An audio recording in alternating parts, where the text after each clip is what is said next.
राधे राधे। 11 माता की जय, विष्णु भगवान की जय। आमल की एकादशी व्रत फाल्गुन मास के शुक्ल पक्ष की एकादशी तिथि को रखा जाता है। धार्मिक मान्यता के अनुसार इसी दिन विवाह के बाद भगवान शिव पहली बार माता पार्वती को काशी लेकर आए थे। इसलिए इस दिन व्रत रखने और रंग भरी एकादशी की कथा का पाठ करने से भक्तों की मनोकामनाएं पूर्ण होती हैं और घर में सुख समृद्धि का वास होता है। प्राचीन काल में चैत्ररथ नाम का चंद्रवंशी राजा राज्य करता था। वो अत्यंत विद्वान तथा धर्मी था। उस नगर में कोई भी व्यक्ति दरिद्र व कंजूस नहीं था। सभी नगरवासी विष्णु भक्त थे और राज्य के सभी लोग एकादशी का व्रत किया करते थे।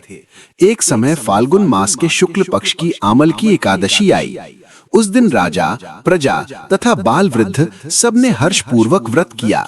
रात के समय वहां एक बहेलिया आया जो अत्यंत पापी और दुराचारी था। वो अपने कुटुंब का पालन जीव हत्या करके किया करता था। भूख और प्यास से अत्यंत व्याकुल वो बहेलिया इस जागरण को देखने के लिए मंदिर के एक कोने में बैठ गया और विष्णु भगवान तथा एकादशी महात्म्य की कथा सुनने लगा।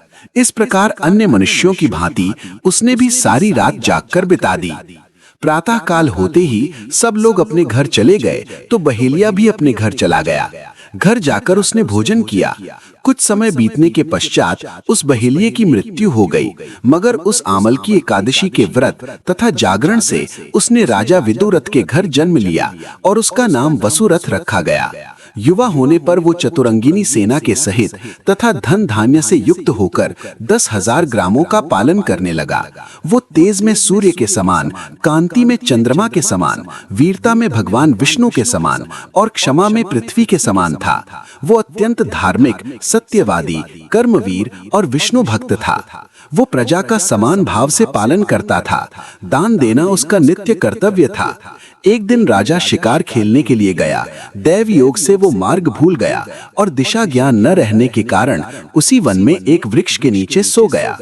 थोड़ी देर बाद पहाड़ी म्लेच्छ वहां पर आ गए और राजा को अकेला देखकर मारो मारो शब्द करते हुए राजा की ओर दौड़े।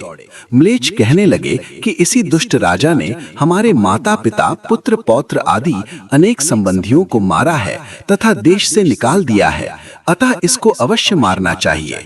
ऐसा कहकर वे म्लेच्छ उस राजा को मारने दौड़े और अनेक प्रकार के अस्त्र शस्त्र उसके ऊपर फेंके। वे सब अस्त्र शस्त्र राजा के शरीर पर गिरते ही नष्ट हो जाते और उनका वार पुष्प के समान प्रतीत होता। अब उन म्लेच्छों के अस्त्र शस्त्र उल्टा उन्हीं पर प्रहार करने लगे, जिससे वे मूर्छित होकर गिरने लगे। उसी समय राजा के शरीर से एक दिव्य स्त्री उत्पन्न हुई। वो स्त्री अत्यंत सुंदर होते हुए भी उसकी भ्रुकुटी टेढ़ी थी। उसकी आंखों से लाल लाल अग्नि निकल रही थी, जिससे वो दूसरे काल के समान प्रतीत होती थी। वो स्त्री म्लेच्छों को मारने दौड़ी और थोड़ी ही देर में उसने सब म्लेच्छों को काल के गाल में पहुंचा दिया। जब राजा सोकर उठा तो उसने म्लेच्छों को मरा हुआ देखकर कहा कि इन शत्रुओं को किसने मारा है? इस वन में मेरा कौन हितैषी रहता है? वो ऐसा विचार कर ही रहा था कि आकाशवाणी हुई, हे राजा, इस संसार में विष्णु भगवान के अतिरिक्त कौन तेरी सहायता कर सकता है? इस आकाशवाणी को सुनकर राजा अपने राज्य में आ गया और सुखपूर्वक राज्य करने लगा। वीडियो को लाइक करें और चैनल को सब्सक्राइब करें। राधे राधे।